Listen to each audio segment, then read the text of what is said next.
নমস্কার বন্ধুরা, আমি সুখী বসাক আমার চ্যানেলে আপনাদের অনেক অনেক স্বাগত জানাই। বন্ধুরা, 2 দিন আগে আমি পাটিসাপটা পিঠেটা করেছিলাম, সেটাই কিন্তু আজকে আপনাদের সঙ্গে শেয়ার করছি। তো পাটিসাপটা পিঠে তৈরি করার জন্য এখানে কি নিয়েছি আপনাদের বলে দেবো। এখানে নিয়েছি ভেজা চালের গুঁড়ো, আর ওটা কিন্তু আমি শিলপাটার মধ্যে ভালো করে বেটে ছাঁকনি দিয়ে চেলে নিয়েছি। তারপরে নিয়েছি আখের গুড়, আর নিয়েছি একটা নারকেল কুড়ে। প্রথমে আমি একটা বাটি মেপে 1 বাটি চালের গুঁড়ো নিয়ে নেব। মেপে করলে কিন্তু পিঠেগুলো খুব ভালো হয়। আর এখানে ওই বাটির যে কাচের বাটি দিয়ে আমি আটাটা নিলাম, সেই বাটির হাফ বাটিরও কম আমি দিয়ে দিলাম ময়দা, দিয়ে দিচ্ছি স্বাদ মতো লবণ, আর দিয়ে দিচ্ছি এখানে মিষ্টির জন্য চিনি। সব কিছু দিয়ে ভালো করে কিন্তু একটা হ্যান্ড চপার দিয়ে মিশিয়ে নেব। মেশানো হয়ে যাওয়ার পর ওখানে আমি উষ্ণ গরম দুধ দিয়ে ব্যাটারটাকে তৈরি করে নেব। দুধটা কিন্তু খুব বেশি গরম নেই, হালকা কুসুম গরম আছে।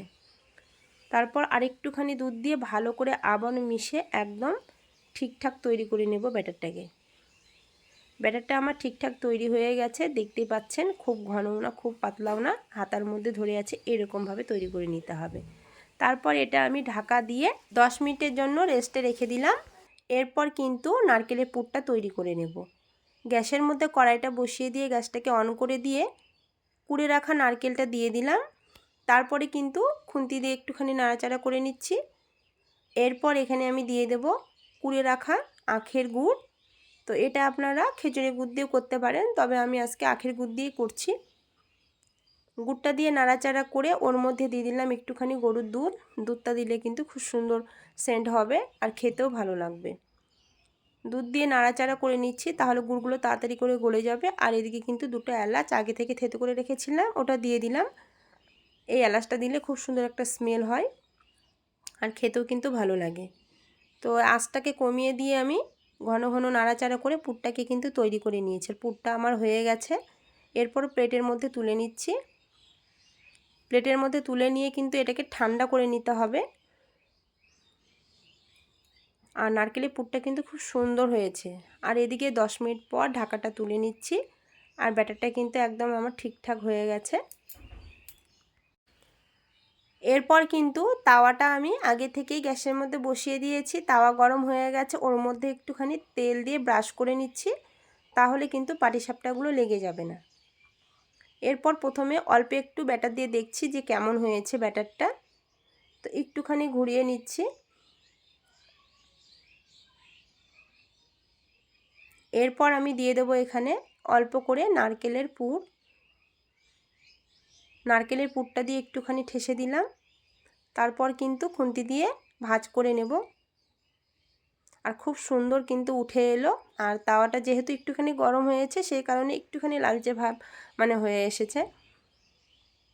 তবে কিন্তু খুব সুন্দর একদম তাওয়া থেকে উঠে গেল, একদমই লেগে যায়নি।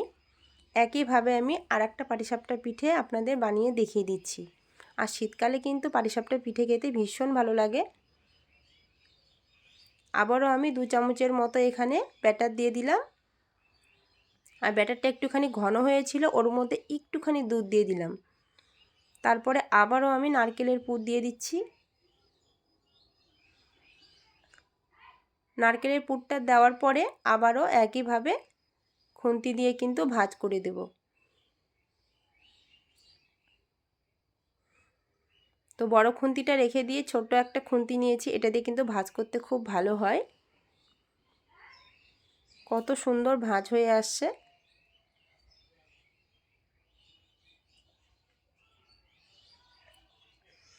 একটা বড় পাটিসাপটা পিঠে আমার এদিকে হয়ে গেল। তো একইভাবে কিন্তু সব পাটিসাপটা পিঠেগুলো তৈরি করে নেব।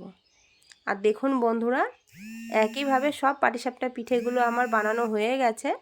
আর এতটা সাদা ধবধবে হয়েছে, যেহেতু প্রথমে একটু তাওয়াটা গরম হয়ে গেছিলো, সেই কারণে একটু লালচে ভাব হয়েছে নিচেরগুলো, কিন্তু ওপরেগুলো একদম সাদা ধবধবে হয়েছে।